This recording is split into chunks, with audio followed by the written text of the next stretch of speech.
And welcome back to the 2018 Highlands Golf Club Men's Member Championship wrap-up show after day one. After day one, we've got a hell of a leaderboard in both divisions. In Division A, Team White von Clausberg, the number one seed, came through on day one. We'll hear from the leaders here in a little bit, but at 11 under through 18 holes, bogeying the last hole, but a two-shot lead over Gervais Simone. In the three spot, Schweitzer Tallman at 8 under. If I would have told you at the start of the round that Tallman getting strokes on 1, 4, 6, 7, and 9 couldn't even par one of them, well, I don't think any of our listeners would have believed it. In also tied at 8 under, Potnick Rack. Now, Potnick Rack played as a twosome, being spotted by longtime member Steve Jasinski, and Potnick after the round credited Steve Jasinski with his round, shooting 38-38, crediting Steve for telling him stories about the glory days back in the 80s and early 90s of how Highlands used to have a lot of members. So let's see if that continues on without playing without Steve. They'll play with Schweitzer Tallman in day 2.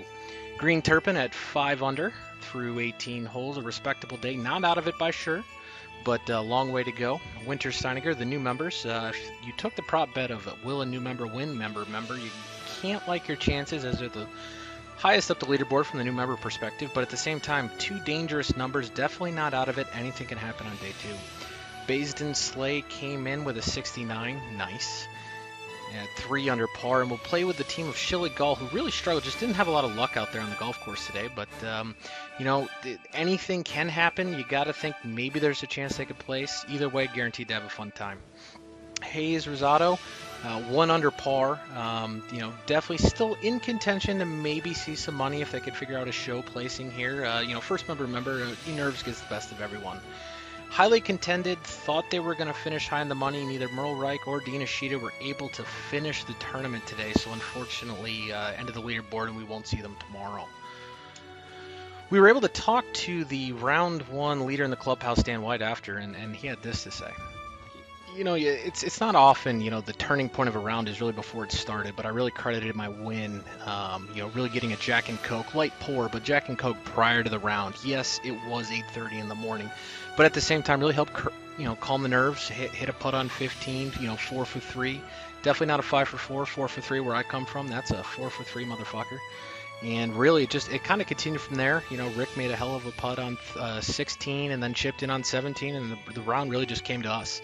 Really just got to make sure the golf course comes to you. You don't try and do too much, and that's what we did today. Hopefully we can put it together tomorrow. And that was our leader talking about his round today, so we'll see what happens there. They'll be paired up with Gervais Simone. Should be highly contested. They're going off one large gallery expected around that group tomorrow. In Division 2, McAvoy Black highly favorited in both the Calcutta and in the overall pari-mutuel pot.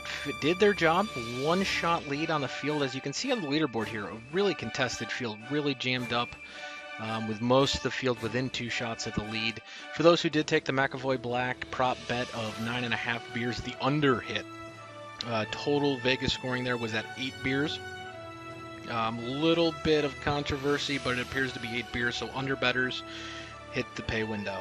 Strawler Morgan, a highly bet team at 9 under, really battling through some soft conditions out there. You got to like their chances. You got to think McAvoy Black, 2 years in a row winning a member, unlikely at best. Tom Flynn and John Mullins still out on the course through hole 13, but 9 under so far. Tom Flynn, John Mullins did exactly what they needed to, 1 shot back. They'll be playing in the second pairing most likely, it looks like, with Alan Lacko and Paul Bennett. Paul Bennett getting 23 strokes. If this team shot 25 on the front number, 25 is a number you associate with birthdays and football scores, not golf scores. Still only finished at 8 under, a little bit of a rough backside, but you overall got to think that they've got a chance to take this one home. Kent Wolf, another solid 8 under. Like I said, probably the most consistent group in this field. You've got to think that they probably throw another 8 under tomorrow, and it's really going to see what the rest of the field is. Does the field come back to them, or do they try and run away? Kiel Walters, another solid pairing. You got to think with the conditions drying out a little bit, John's length's really going to play well, and they've probably left a couple shots out there. Another contender. Really, these top 6 teams really all in contention, and don't count out the Barker-McBain pairing.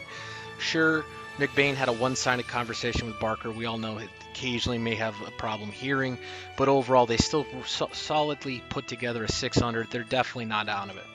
I had Connor Robinson +1. A little bit of a rough day out there. Yes, they may be playing for pride, but at the same time, if you know those guys, you know they're going to have a hell of a fun time. That can be in my foursome any day of the week. Well, that's going to be all from the Day 1 tournament tent. We'll look forward to you tomorrow. Commentary again starts at 9 o'clock on Cable Access Channel 3042 with your commentator, Bill Green. We'll be giving greenside action from the tent and possibly in the Heather on 2, staring at all of you. And until then, we'll see you next time. Take care.